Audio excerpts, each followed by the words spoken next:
In this video, I'm going to show you how to find the default username and password for your Keenetic router.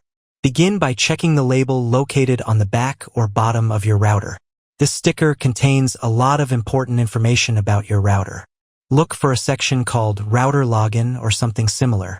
By default, both the username and password are set to admin.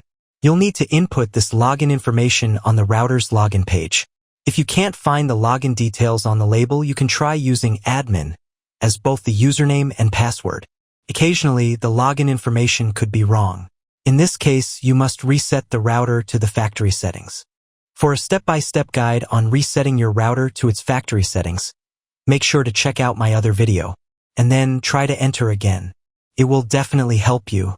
After resetting the router to its factory settings, you'll need to set it up again. Check the video description for a tutorial on how to do that.